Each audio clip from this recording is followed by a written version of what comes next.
Our prayers were answered, Clipper Nation. The return of Kawhi Leonard, Paul George, and Luke Kennard in Charlotte on Monday night ended with a Kawhi Leonard game winner. I can barely even contain myself. Going to be talking about what went well, what didn't go well, and how Kawhi Leonard and Paul George looked on today's Locked on Clippers. Yes, sir. You are Locked On Clippers, your daily Los Angeles Clippers podcast, part of the Locked On Podcast Network, your team every day.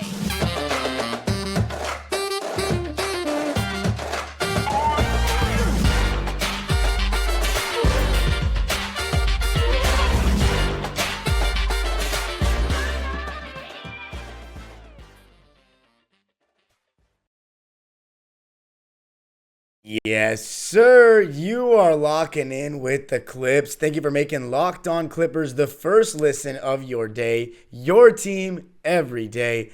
I'm your host, Darian Vaziri, in my 18th season as a Clipper fan. You can also find me on Twitter and Instagram at DimeDropperPod and subscribe to my own YouTube channel known as Dime Dropper for more Clipper and sports content. And of course, subscribe to the Locked On Clippers YouTube channel and comment on today's pinned question, and that is, what did you think of Kawhi's performance? Let me know in the comments. Today's episode is brought to you by PrizePicks, where you can make your daily fantasy entries. Going to be talking about PrizePicks a little more as the episode goes on. But for today's episode, going to be talking about how Kawhi Leonard and Paul George looked, the game winner in which Kawhi Leonard made his second for the Clippers.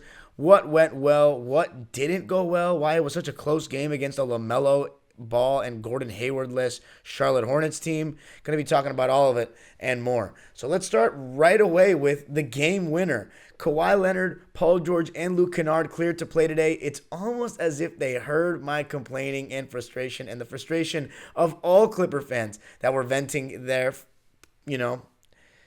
frustration on social media and wherever you were. I think it was warranted, but also there's a weird thing, especially, at least for me, when I seem to, I don't want to say the words lose hope, but start to lose a little hope. It seems like the Clippers somehow bring me back to life. It's like they're almost hearing me say, man, I'm really down it. I'm really down it. And then they come back with something to make us believe again. And we don't know how it's going to end, but it's exciting to just enjoy these moments. And Kawhi Leonard to hit a game-winning shot with 1 second left in the game in his first game back after an absence. Hadn't played since November 21st. I know that doesn't sound that long, but considering we're in game number 25 and this was only game number 6 for Kawhi Leonard, it is amazing to see him hit a game winner. Obviously, Paul George hit a game winner against Houston this season. It's nice to see Kawhi Leonard get one of his own. And it was an interesting game, a game of runs, a game in which started pretty even. Second quarter was a really good one for the Clippers. Third quarter was an absolutely terrible one for the Clippers. And they went into the fourth quarter down by 6 points. And Kawhi Leonard and Paul George, who were obviously on a minutes restriction, their minutes matched up with one another. They were only in when the other was in, which, I'm going to talk about later in the episode, parts of that were good and parts of that were bad and whether I think it should continue or not. But Kawhi Leonard and Paul George, 28 minutes apiece. They actually shot the exact same amount of shots, 15 each, and collectively were 15 for 30 from the field, a dead 50%. Kawhi was 7 for 15. Paul George was 8 for 15. I think Paul George looked the better of the two. I think he was the best player on the floor overall, even though, P.J. Washington for Charlotte had a really good game. Terry Rozier had a pretty good game overall. I mean, he started 1 for 9. But then he ended the game 7 for 13. And Kelly Oubre had 28 points of his own. So a couple of Charlotte Hornets you can make a case for. But I always go for the best player on the team that wins usually, unless it's a very disproportionate level of how much better someone played than the other. Paul George, in my opinion, was the best player on the floor, but Kawhi Leonard had 8 points in the fourth quarter, including the game winner. And the last couple of times the Clippers scored, Kawhi was involved in all of them. And, Kawhi Leonard was 3 for 9 to start the game before he went 4 for 6 to end it. And, again, it's going to be a matter of time before Kawhi Leonard just starts playing more like the Kawhi Leonard that we're used to seeing. And the way he's going to do that is by continuing to play games, staying healthy, so he can get his legs underneath him. I think everyone's going to look at his three-point percentage so far this season and say, oh my God, it's so bad. He can't shoot threes anymore. Well, he was 0 for 3 in this game.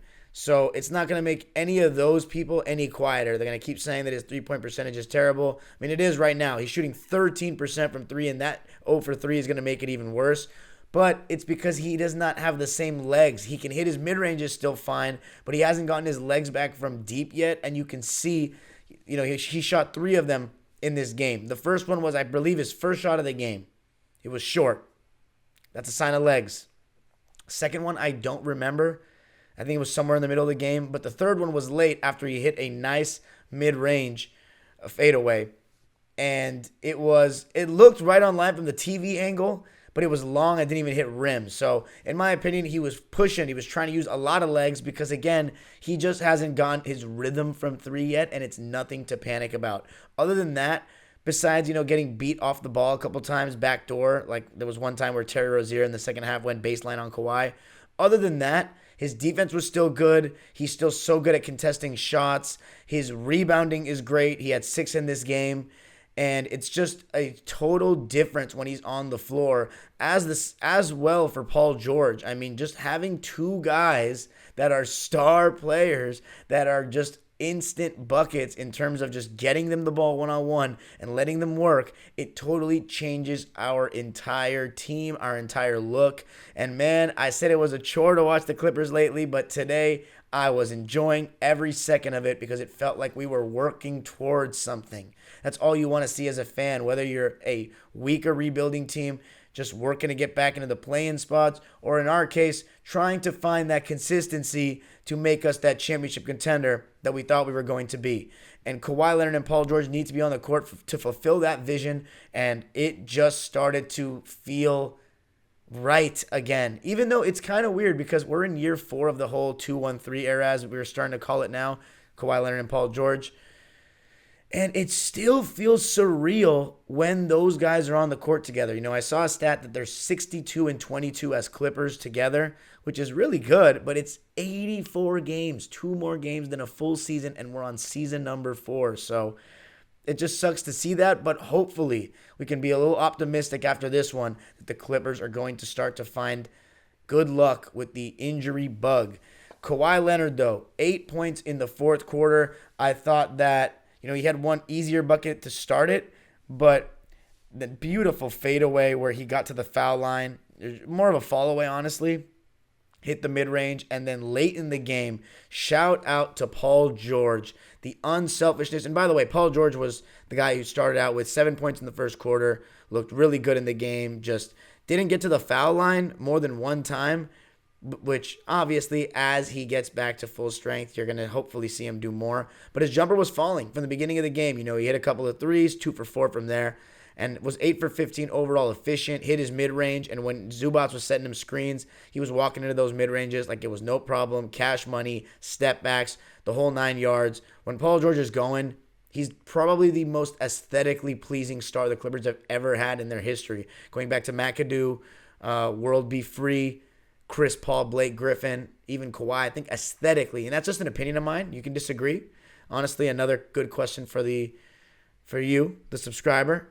Is Paul George the most aesthetically pleasing when he is going? Star in Clipper history, because there is one player that I would say was pretty aesthetically pleasing when he was going, and that was Jamal Crawford. I mean, the oohs and the ahs that he would get from the crowd were another level.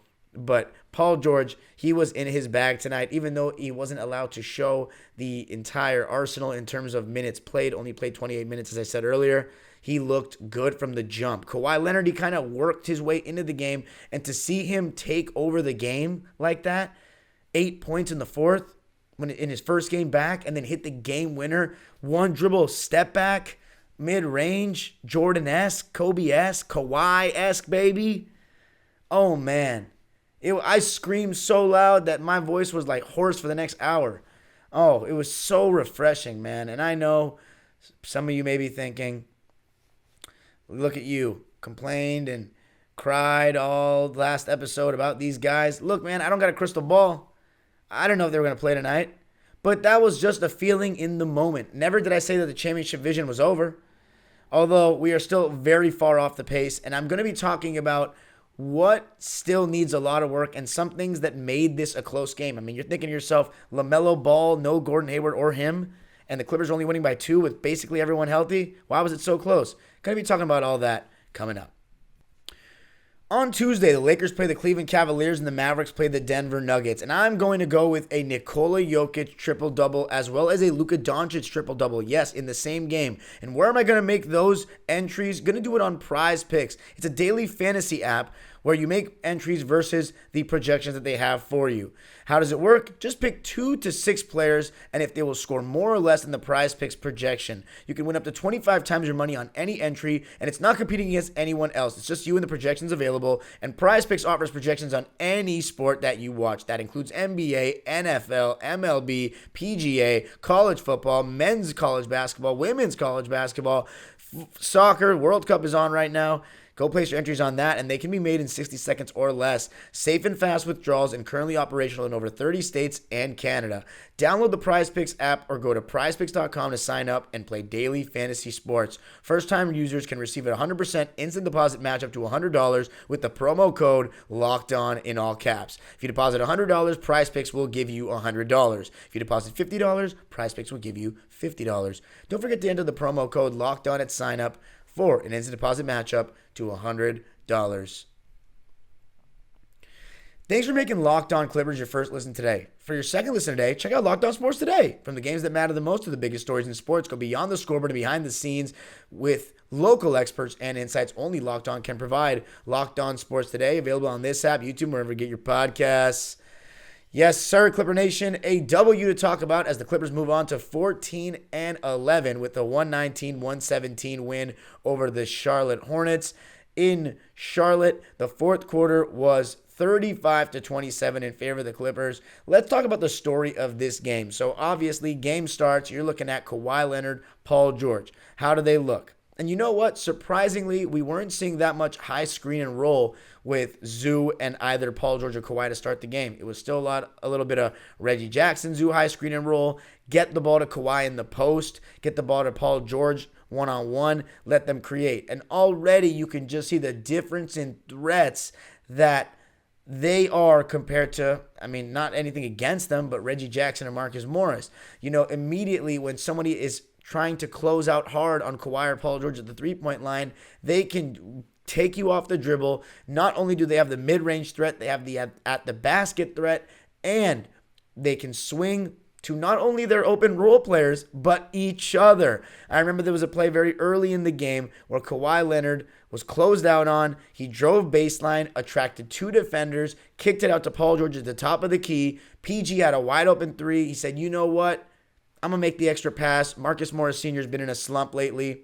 Got him the ball for an open left corner 3, and he hit it. And Reggie Jackson also got an open corner 3 from Paul George in that first quarter. And I thought Paul George was just awesome and set the tone nicely for the Clippers. 7 points, 2 rebounds, and 2 assists for him in the first. Both him and Kawhi stayed in till the 5:33 mark of the first quarter. And overall, it wasn't like the Clip, they took a 15-10 lead, but the Hornets, hung around in terms of starters versus starters, and that's to be expected. Kawhi Leonard and Paul George are not their best version of themselves just yet, and obviously defensively, they have to work their way back into things, as a squad communicating, and that's one thing you saw a lot of in this game. There were a lot of defensive miscommunications from the Clippers, and a lot of it, as I'm going to continue to talk about, and you'll see, these lineups haven't really played together. And that's really the extent of my concern when I'm talking about Kawhi Leonard and Paul George not playing. It's not that they're not going to get on the floor again. It's that they need enough time. Ty Lue needs enough time to figure out which rotations work, which ones to go to in certain situations, and for these guys to play together as a unit and get a string of games where they're on the same page on both ends of the floor, especially defensively. Offense looked good in this game. And we're not even seeing the best of Kawhi and Paul George yet, and the offense still looked good. But defensively, there were a lot of miscommunications, and that's okay. At the end of the day, I was happy to see the mistakes because I'm just happy they're being made with our stars on the court. That's what we want. That's what we need. going to have to work through those mistakes. It's not going to be winning right away. We're going to have to learn. And I know what you might be thinking. What do you mean learn how to play with these guys? They've already played together for so many years.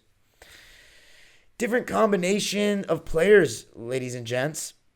Like John Wall, Moses Brown, who was used today. The constant conversation of who the Clippers should play because they're so deep. You want to see this particular roster, the 2023 roster, play together and see who's, going to play in certain situations and who's not. Are the Clippers going to have a set rotation? Are they going to be so injured they can't even try to get a set rotation? Can they even build a situation where they're like, look, when Kawhi and Paul are playing and everyone's healthy, this is what we're going to do. And when they're not healthy or one of them's out, this is what we're going to do. But they haven't even been able to do that. And obviously, different matchups dictate different lineups and rotations. But for the most part, especially in the regular season, you like to have a set group of guys to go to when you're fully healthy. But anyway, hopefully that continues. Hopefully the Clippers can continue to stay healthy to try to find what that is. But in this game, when Kawhi and Paul came out, you saw the Clippers go to the dreaded, in my opinion, 3-guard set. Reggie Jackson, John Wall, and Luke Kennard in the same lineup with Marcus Morris and Zoo. I'm not a fan of the 3 small guards thing. I'm not even a fan of the 2 small guards thing, but I'm okay with John Wall and Luke Kennard because Luke Kennard's a normal size of a shooting guard, and John Wall's a bigger point guard, bigger, stronger. Reggie Jackson and John Wall on the court together, I'm not a fan of, period, but with Luke Kennard, it was just small, and thankfully it didn't last too long. Reggie Jackson came out and was replaced by Terrence Mann and Moses Brown, who came in for Ivica Zubac, which poses the question, where was Moussa Diabate? I don't know. I don't even think he was on the bench. I think he went back to the G League, and honestly, if I'm being brutally honest, I don't know if this was even a possibility before the season, but it should be Moses Brown that's on the two-way and Moussa who's traveling with the team as a permanent member because his ability to switch 1 through 5 and his tenacity is – nobody on the Clipper team has that ability. Nobody. So, I think as the season goes on, eventually, I don't think you can undo the contract type thing, but Ty Lue will figure out that we need to play this guy more than Moses. Even though Moses, I thought, did well enough in this game. Now, if we're playing against a better team, I may not be saying the same thing because he was dropping so deep on defense in the pick and roll. But luckily, the Hornets just weren't really making shots. And when he was out there alongside Terrence and Nico Batum, they did a better job getting over. And obviously, yeah, and even John Wall, they were doing a pretty solid job of getting over screens. But there were a lot of easy shots missed by Charlotte. But at the same time, Moses Brown still made some good plays, and I think I still like that better than going with total small ball with nobody over 6'9" in the game and just getting feasted on the boards. Because that Nick Richards guy for the Hornets, young player, he's very tenacious on the boards. He had a double-double off the bench in this game, and you might have not even really noticed. 11 points, 10 boards. 4 of those were offensive rebounds in 20 minutes. Moses Brown played 10 minutes. He had 8 points and 7 boards and was a +8. So even though, as I said, there were times where the Hornets ended up getting really solid shots and some of them went in, some of them didn't with Moses in drop coverage, he was still a net positive out there in this game in 10 minutes and almost had a double-double in that time. So he's still a presence out there. He still had 2 offensive rebounds, 1 nice tip in the fourth quarter, still did some good things. But Clippers up 2 after 1. It wasn't just the return of Kawhi Leonard and Paul George. The Clippers went to a total bench unit with Moses Brown, Nico Batum, Terrence Mann, John Wall, and Luke Kennard. And Luke Kennard started out hitting his first shot coming off a screen on the ball and just had a very solid game, including 2 fourth-quarter threes. One of them was a 4-point play to start the fourth quarter. And remember, the Clippers were down by 6 heading into the fourth. So for him to hit that huge 4-point play was massive. And then he hit another 3 in the left wing later in the quarter to put the Clippers up 96-93. So Luke Kennard, it felt like he didn't even skip a beat at all. He looked like he hadn't missed a day. As for John Wall, I thought he, alongside Nico Batum, were the key players that are going to be the unsung heroes of this game. Especially late in that third quarter and early in the fourth quarter. Going to be talking about why they played maybe the best of anyone, maybe even better than Kawhi and Paul George, dare I say, and why they had to clean up such a mess coming up. All right. So the role guys, Nico Batum and John Wall, were absolutely fantastic. Now the Clippers started the second quarter with a really interesting small ball lineup. It was John Wall, Paul George, Kawhi Leonard, Nico Batum, and Terrence Mann. I love the look of it. Because if you're going to go small, that's the kind of lineup you want to go small with. Honestly, when John Wall's engaged, which is more often than not, he is. I just think sometimes he likes to reach too much on defense, loves that poke away, and sometimes he gets it, sometimes he doesn't. But I'm still, when I used to play basketball as a kid, I used to be at times a steal fiend, but it's still a lazy form of defense. You got to sit down and guard and keep your man in front. And John Wall sometimes goes for that. And tonight he did get one of those late in that third quarter. But overall, my point is that was a good, strong lineup of good on-ball defenders and solid size, even though it was a smaller lineup. And Kawhi Leonard, as we've talked about, and so many Clipper fans have talked about, going small with Kawhi Leonard is a totally different thing because he's a great rebounder. He's got long arms. He's got those big hands, and he's a good defender.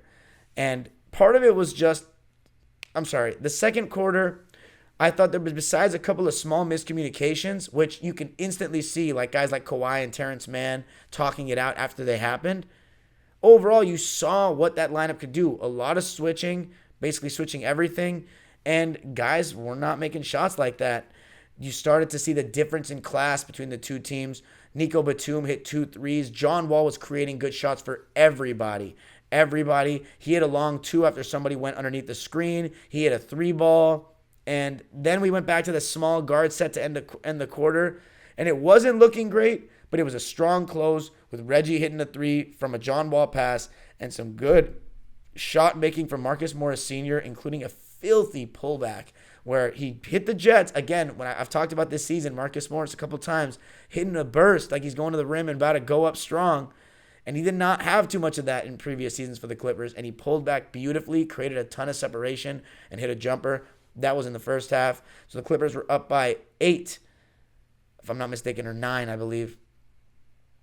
It was 63-54. So Clippers were up by 9 going into the third. And the third quarter was just awful for the Clips.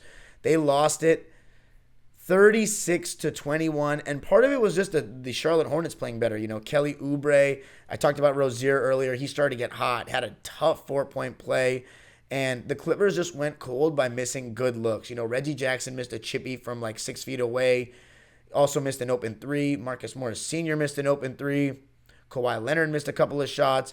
Outside of Paul George, the Clips kind of went cold.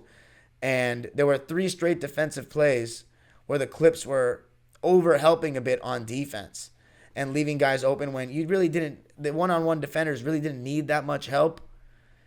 And the Charlotte Hornets started to hit shots. Kelly Oubre was really good. P.J. Washington was really good.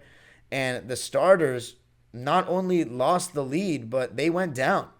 And then I was really nervous because, again, Ty Lue went to the 3-guard set, and it was awful to start. Just, again, too small. Not a fan of having Reggie, John, and Luke out there at the same time. Not a fan of having Reggie and John out there at the same time, period.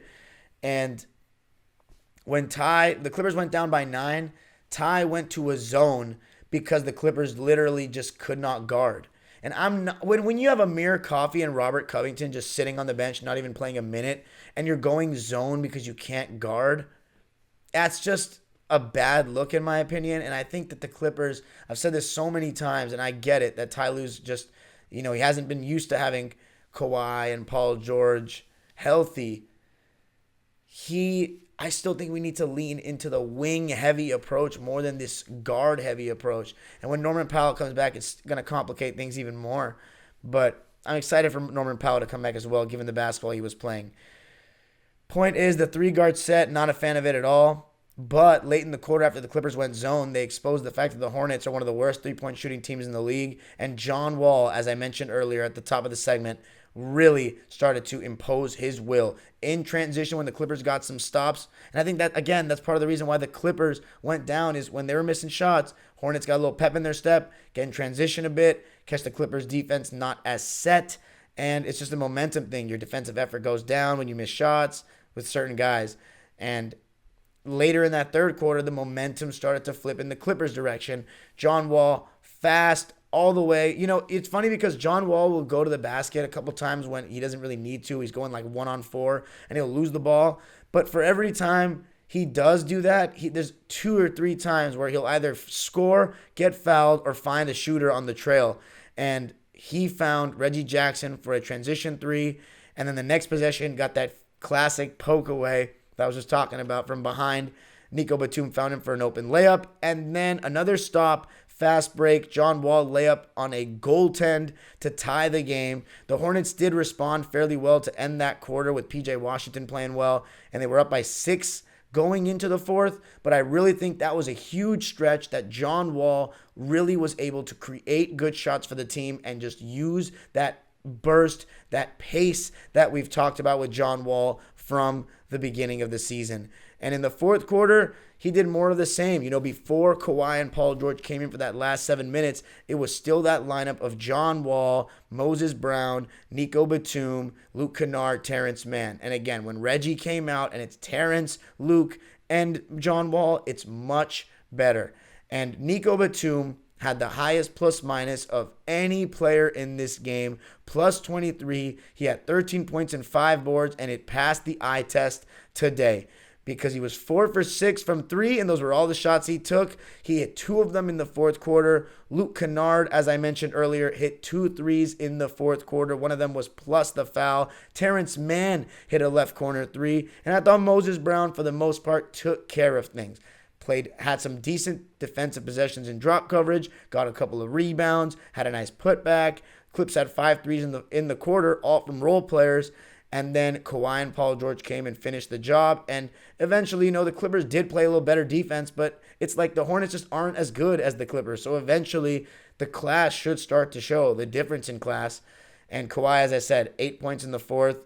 And Paul George, I cannot understate the unselfishness at the end of the game. First of all, when the Clippers were down by 2 after, by the way, Marcus Morris Sr. made a big shot late in the game, even though he went cold and was only 2 for 8 from 3. So again, Marcus Morris still kind of struggling to find that shot and didn't have a very good defensive game again either.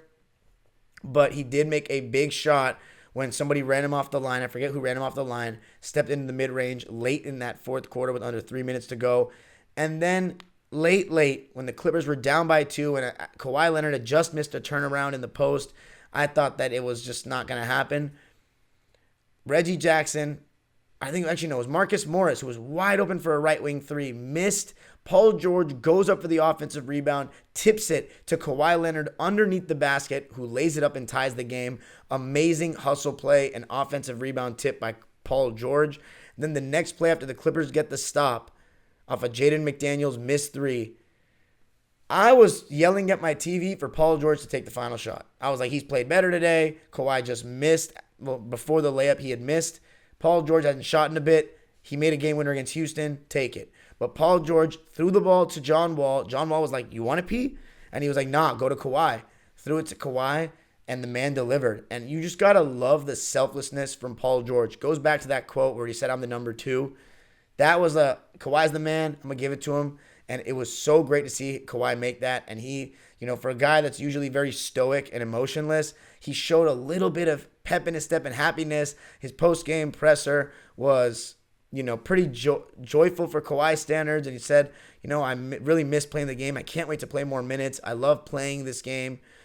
And he was seemed like in a solid mood after that shot. And all Clipper fans should be.